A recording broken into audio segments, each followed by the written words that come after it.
Hello everyone, I welcome you all to a new episode of The Rising Knight. Now let's get right into it, shall we? Well, here we are, my humble abode. Emotions is harnessed in an extravagant manner as the trio comes to a stop in front of a rather average looking house. At least for the area that is. Do you have to be such an idiot about it? Yeah, talk about being tacky.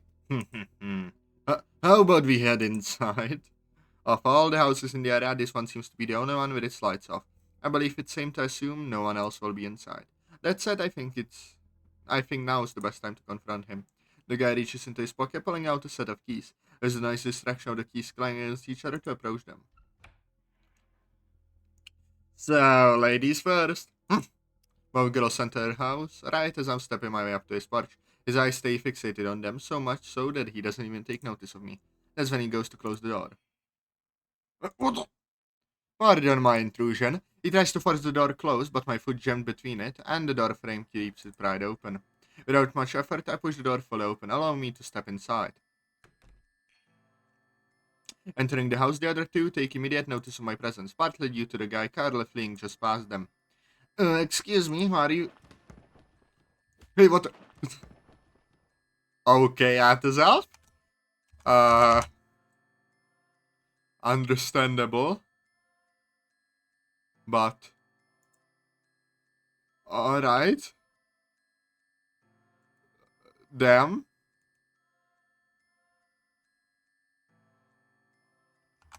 Okay. Sorry, but my business is with you two. I waste no time getting rid of the two liabilities. I don't need them making a scene. Turning my attention back to the man, I see he hasn't made it all that far in. In fact, he's even running straight at me, armed with what looks like to be an umbrella. I catch the umbrella right before it can strike the top of my head.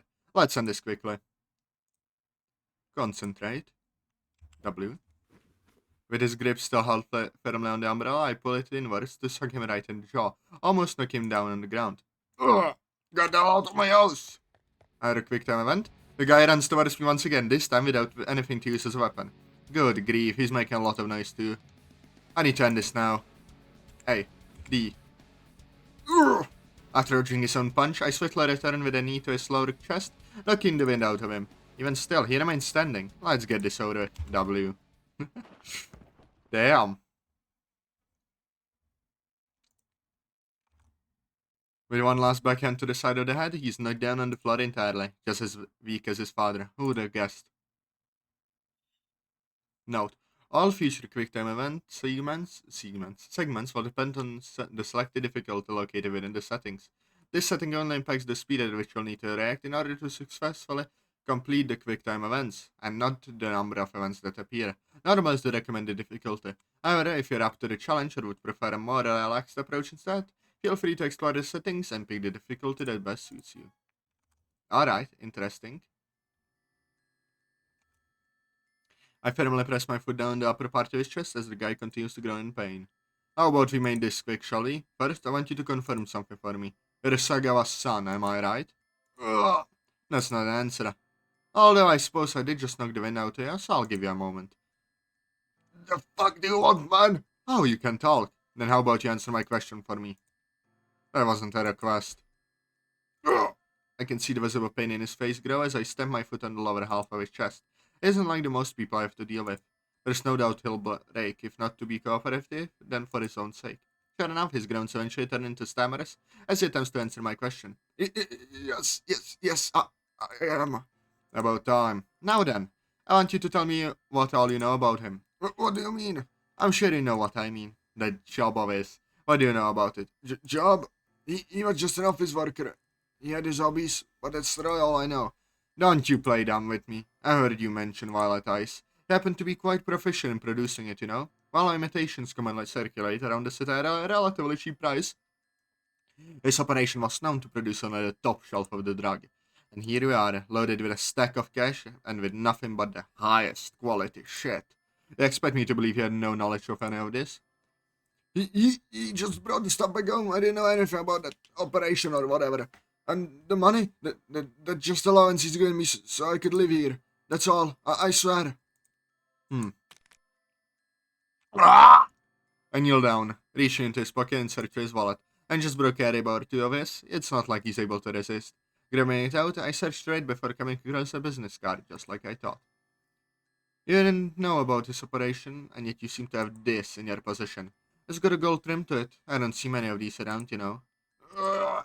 You're a premium member of theirs. With a father involved in that operation, it would only make sense for you to be. The sooner I answer my questions, the sooner I'll leave you be. But that can't happen unless you stop lying. So how about it? Ugh. He ran his operation specifically within this end of the city, but he chose to limit himself when the quality of work was as profitable as it was. Consequently, the district he chose happens to be under the full control of the Seno clan, and it's without mentioning the dragon tattoo on his right shoulder, a common sign of one being associated with the Yakuza. But he supposedly wasn't. That's what can be told by the records, at least. Why is that? Why does it matter if was or wasn't? He's dead. You're not a police officer, or nor do you look the type to be involved with a rival distributor. Why do you care about him so much? In truth, I no longer care about him or his operation. That all fell apart the day he passed. However, assuming there was even a slight chance his son could take it over, and was also involved with the Yakuza, that ended me up right back at square one.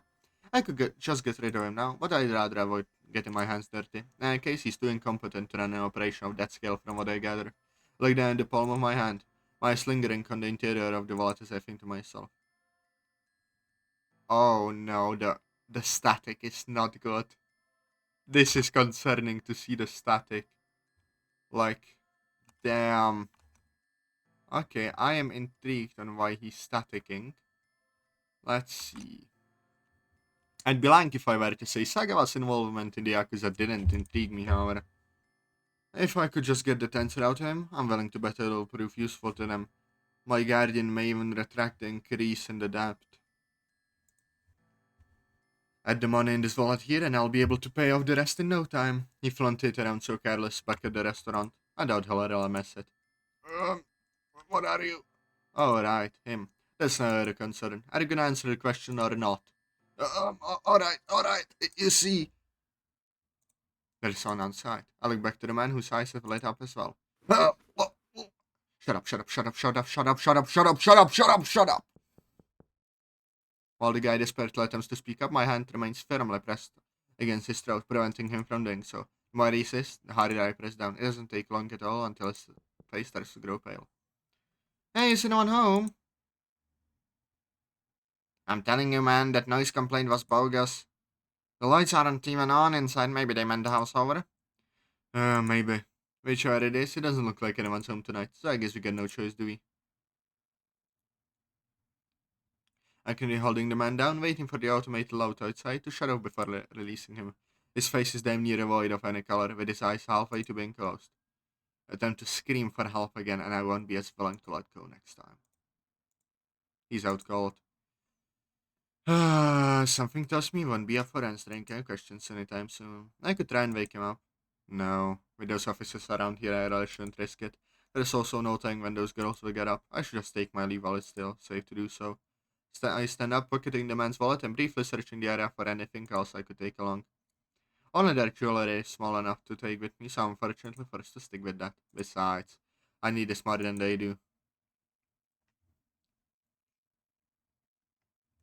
Hmm.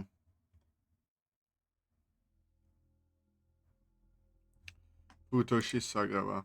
So he really got himself killed, eh? It sure is all over the news. Indeed. Quite the conundrum he put us in, wouldn't you say? His operation barely lasted a year, and now we've lost that source of income entirely. What a complete disappointment he was! Are we not able to acquire his assets? Don't take me for a fool, Azuma. Sagawa has been on the police's radar for months. With him now 6 feet under, always no tampering into every aspect of his life.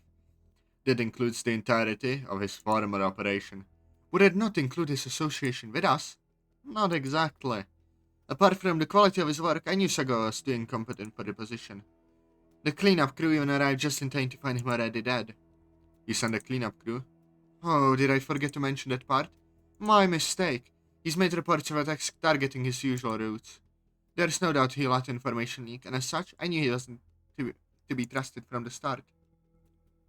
There has been a slight chance they could be involved in those attacks. I knew they wouldn't hesitate to alert the authorities for their own benefit. However, I don't believe what happened with Sagawa is any matter of concern. The city is full of suppliers. I have no doubt we'll be able to find another one with little effort at all. In fact, they'll come crawling to us so they can fill in the void he's left in his wake. What makes you so impartial about it? If they were involved, there wouldn't be any reason for them to get rid of his two guys. Especially if they already knew about his operation, and they are involved. Then it's only a matter of time before they use what they got out of Sagawa to come after us. You think that chairman would ever associate with someone who can't keep their mouth shut? The voices are hard. They only sent one person. The cleanup crew was able to get that much out of his lackeys. The pirate left without any way to trace his work back to us. I'm confident about that much. One person would be nearly enough for him to break. If anything, my curiosity is set on the identity of this mysterious person. White hair, almost colorless eyes, and an uncaring attitude towards the whole situation. He was even strong enough to contend against three people. Now, Sagawa wasn't particularly known for his proficiency in the art of combat, but my intuition tells me this perpetrator is worth my attention. Don't tell me you're gonna go looking out for him now. That's precisely the plan, Sasaki. He just sounds too familiar to an old friend. There's no way I could pass on such a great opportunity. But you took care of him a decade ago, sir. That old friend is gone and so is his legacy. Oh, that's certainly how the story goes. What are you trying to say? Kimura?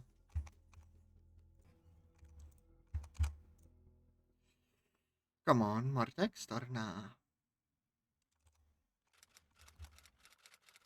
To be continued? No, no, no, no, no, no, no, no, I was just getting invested!